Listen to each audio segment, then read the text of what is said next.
반갑습니다. 인사 한번 나누시면 좋겠습니다.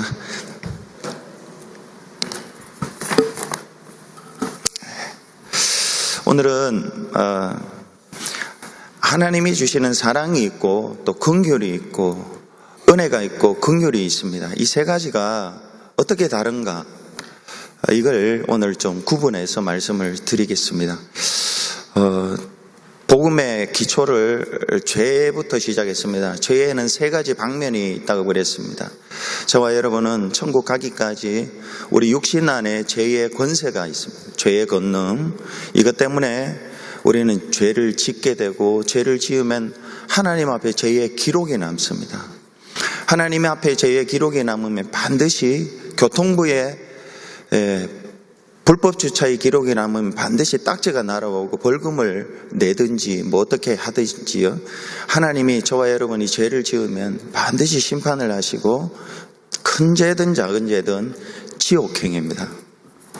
심판받고 지옥행이고, 그 죄를 모를 때는 이 땅에 사는 동안에는 발 뻗고 평안하게 살 수 있습니다. 그러나 죄를 알게 되면은 그 죄가 양심으로 들어와서 그 죄가 우리를 참소하고 마음에 늘 불안하게 만듭니다. 화궁궐에 살아도, 가진 것이 많아도, 배운 것이 있어도 관계없습니다. 죄가 있으면은 늘 마음이 불안하고 그렇게 살아갑니다. 그런데 하나님이 이런 우리를 구원하셨는데, 왜 구원하셨습니까? 구원은 하나님께 속한 것인데, 그래서 하나님이 사랑이시기 때문이다 그랬습니다. 지난주 토요일에 하나님이 사랑이시기 때문에 우리를 구원하셨습니다. 그 사랑의 본질이 형용사도 아니고 동사도 아니고 명사 형태로 하나님 사랑밖에 못하십니다. 근데 그 사랑이 대상이 바로 저와 여러분입니다. 여기에 우리의 감격이 있습니다. 그리고 하나님의 사랑의 대상인 우리에게는 표현하는 게 있습니다. 사랑은 반드시 표현이 되어야 돼요. 사랑하기 때문에 사랑한다 말을 하고, 사랑하기 때문에 사랑의 대상이 어려우면은 물질을 돕든지, 물질의 능력이 없으면은 옆에서 함께 울어주든지 동행하든지 어깨를 감싸주든지 어떤 식으로든 표현에 있는 것이 그게 사랑입니다. 네. 그러면 은혜가 뭔가, 하나님이 주시는 은혜가 뭔가, 또 긍휼이 뭔가, 여기에 대해서 조금 더 디벨롭 시켜서 말씀을 전하겠습니다. 하나님의 은혜는 하나님의 사랑이 표시된 것이 하나님의 은혜입니다. 그러니까 사랑의 세 번째 방면, 표시가 은혜입니다. 그러니까 하나님의 사랑은 내적인 것이고, 하나님의 은혜는 사랑이 표현된 것이 하나님의 은혜입니다. 하나님의 사랑은 하나님 안의 이야기이고, 그래서 어찌 보면 좀 추상적이고요. 근데 하나님의 은혜는 하나님 사랑이 바깥으로, 외적으로, 행동으로 나타난 것을, 그걸 은혜라고 합니다. 예를 들어서 어떤 거지가 한 명 있습니다. 근데 우리가 마음으로 그를 불쌍히 여길 수 있습니다. 근데 그 불쌍히 여기는 것에서 멈추면은 그것은 사랑입니다.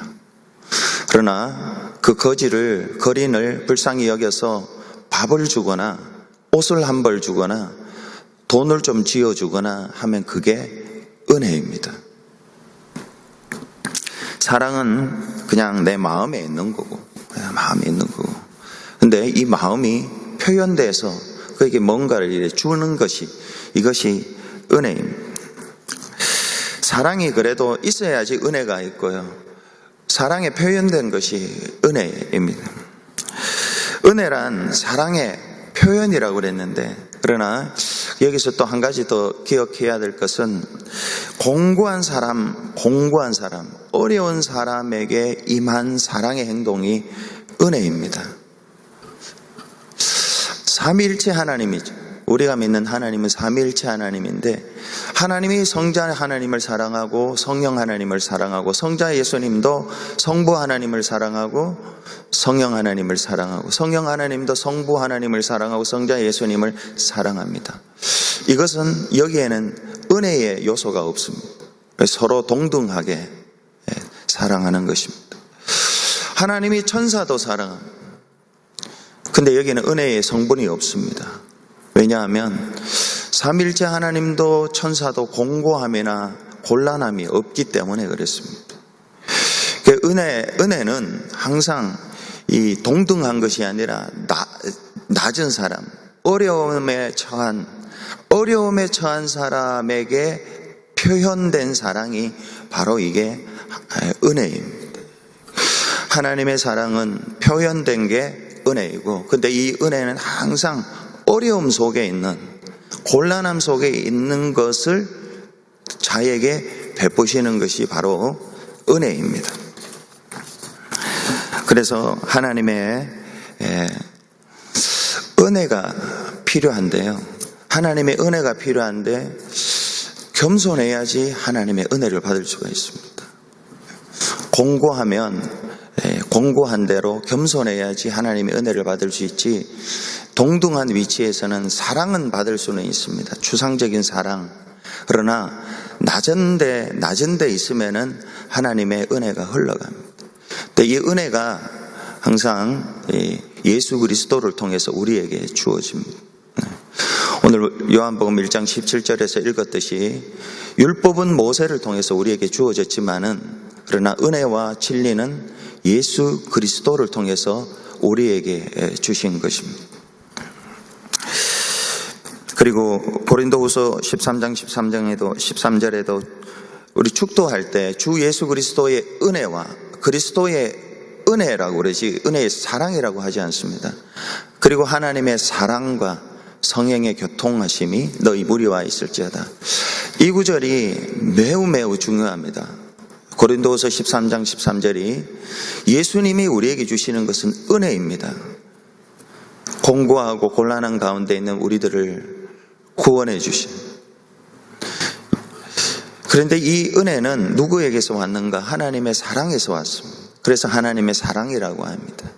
근데 예수 그리스도의 은혜를 우리에게 누리게 해주시는, 주관화 시켜주는 것, 이게 바로 성령의 교통입니다. 예수 그리스도의 객관적인 은혜, 이것은 하나님의 사랑에서 왔고요. 이 하나님의 사랑에서 온 예수 그리스도의 이 객관적인 은혜를 우리에게 주관화시키고 느끼고 맛보고 체험하게 해주는 것이 성령의 교통하심입니다. 그러니까 하나님의 사랑과 예수 그리스도의 은혜, 성령의 위로 교통하심이, 이걸 다 성경은 구분하고 있습니다. 그러면 이제 하나님의 긍휼이 뭔가, 하나님의 은혜를 알았습니다. 하나님의 사랑을 알았고 하나님의 은혜를 알았고, 이제 하나님의 긍휼이 무엇인가 하는 것입니다. 하나님의 긍휼, 그리고 하나님 예수 그리스도의 은혜, 이 두 가지는 먼저 긍휼이라는 단어, 이 긍휼이라는 단어, mercy, 이거는 구약 성경에 주로 많이 쓰여져 있습니다. 그런데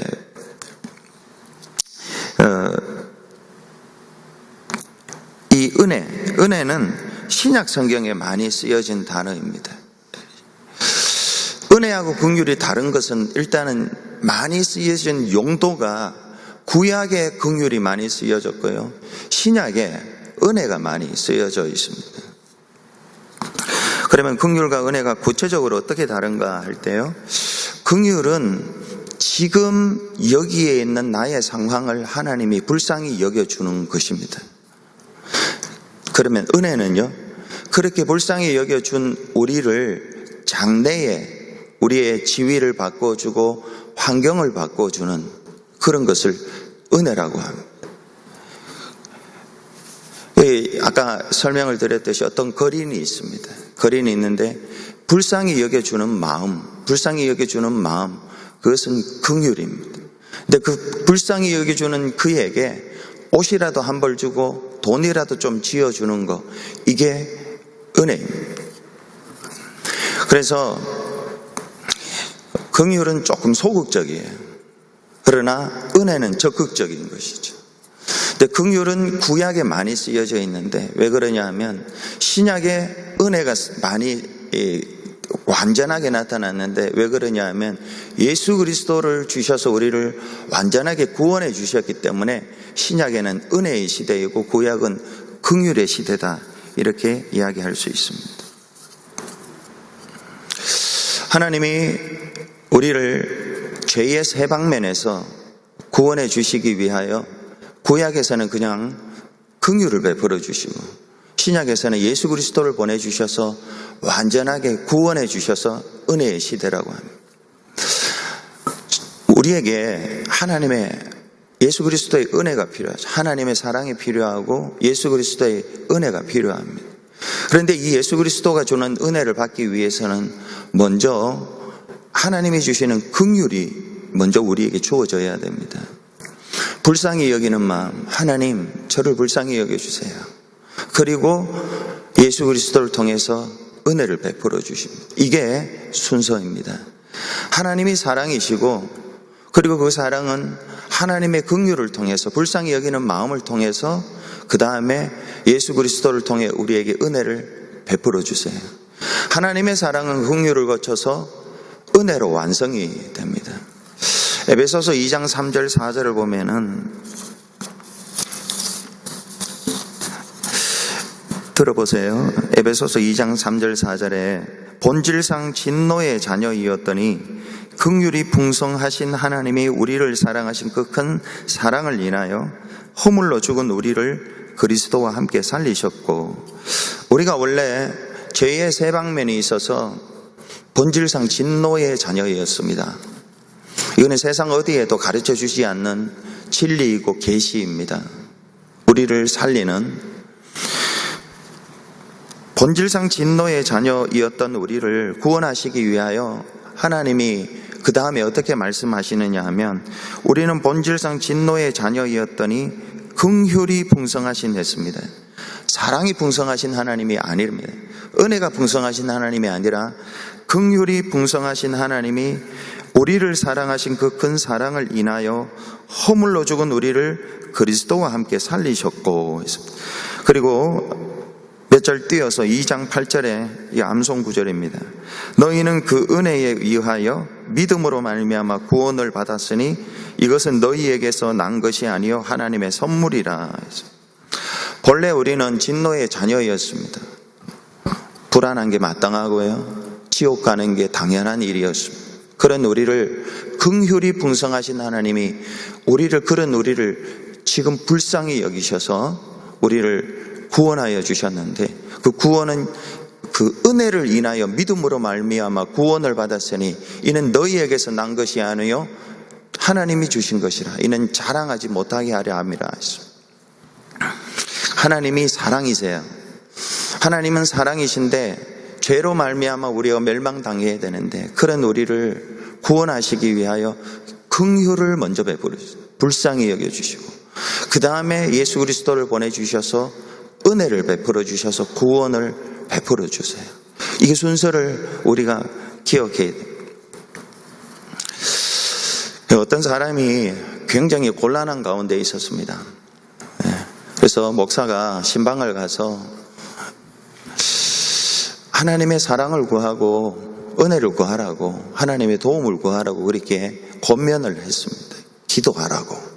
그랬더니 이 사람이, 목사님, 일생 제가 하나님을 떠나서 살았습니다.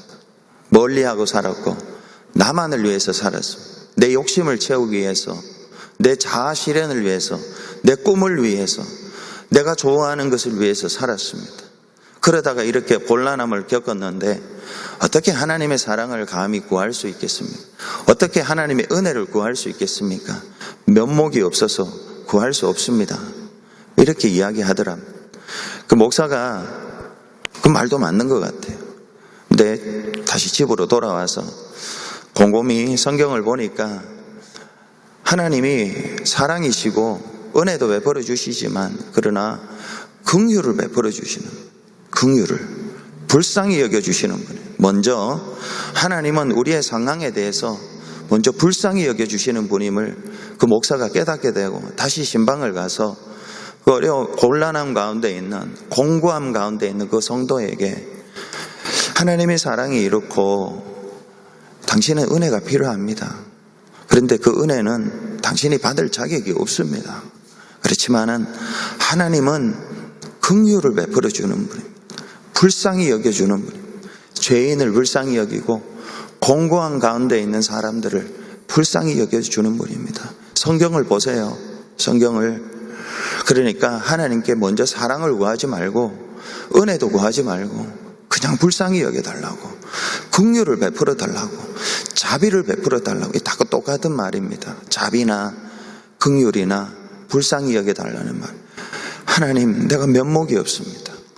하나님 내게 얼마나 사랑해 주셨는데 나는 하나님 사랑하지도 못하고 일생 나만 사랑하고 욕심만 채우고 내 자아 실현이나 하고 세상 풍조를 따라가다가 일생을 이렇게 다 보냈습니다. 그냥 하나님 당신의 사랑으로 나를 불쌍히 여겨주십시오. 참 불쌍히 여겨달라고 그렇게 기도를 가르치고, 그 성도가 곤란한 가운데, 공고한 가운데 있는 성도가 이 진리를 알고 하나님 불쌍히 여겨주세요.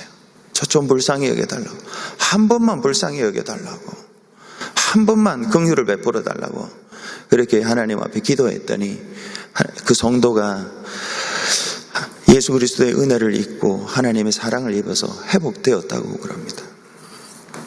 여러분, 우리 모두가 구약으로 치면은 출애굽한 백성들이 출애굽이 필요했고요, 광야를 거쳐야 했고 가나안에 들어가야 했습니다.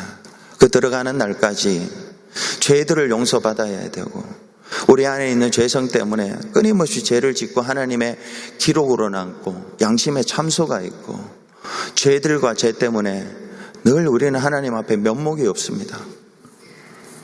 하나님의 도움이 필요한 사람, 그걸 모르면은 그냥 살아가요. 그러나 알면은 그걸 어떻게 해야 돼요? 하나님의 긍휼이 필요한 사람, 하나님의 도움이 필요한 사람.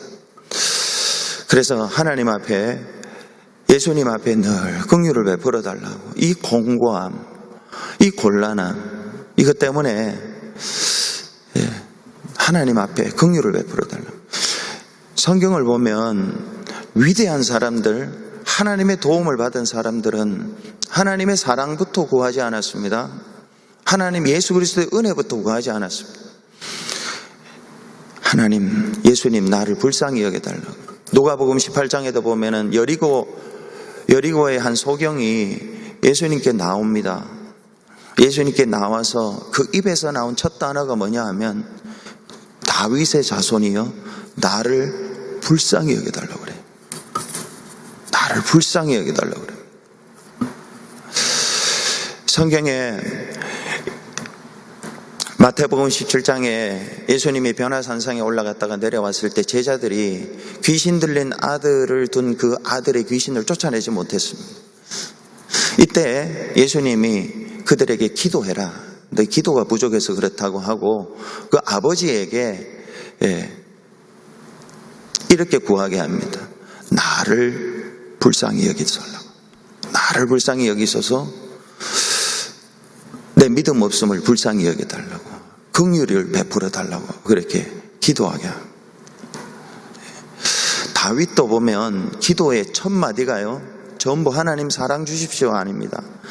은혜 주십시오가 아니라 나를 불쌍히 여겨달라고, 긍휼을 베풀어 달라고 그렇게 기도합니다.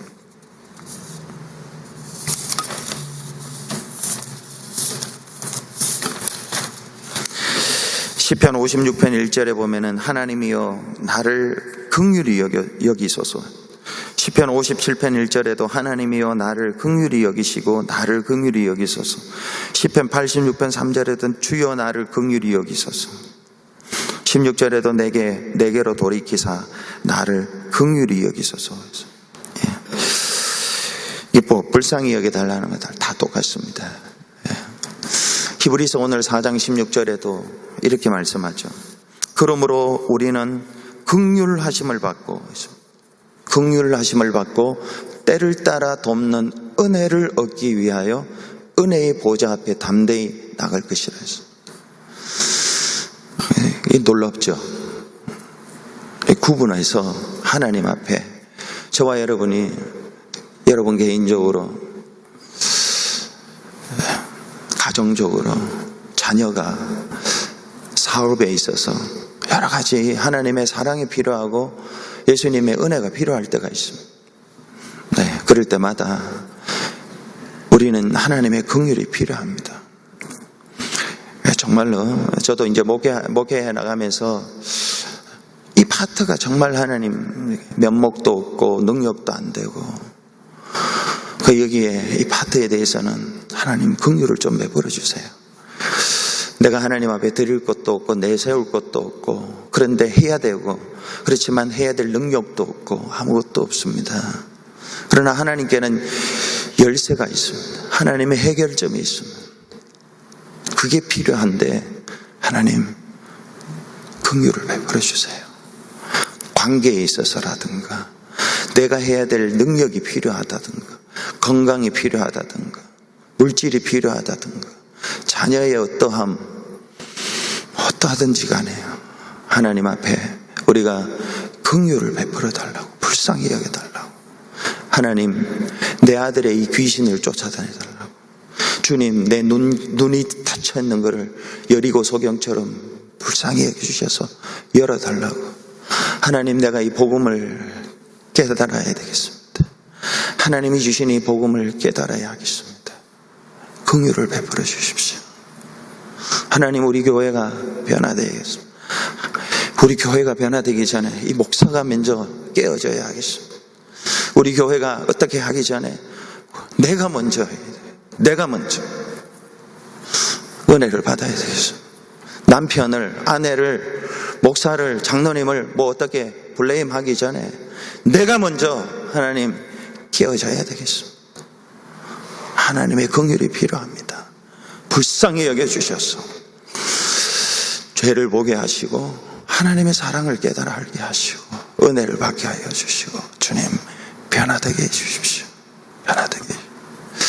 그렇게 오늘도 이 새벽에 잠잠히 앉아서 기도하는 그러한 저와 여러분 되시기를 바랍니다. 우리 함께 기도하십시오. 주님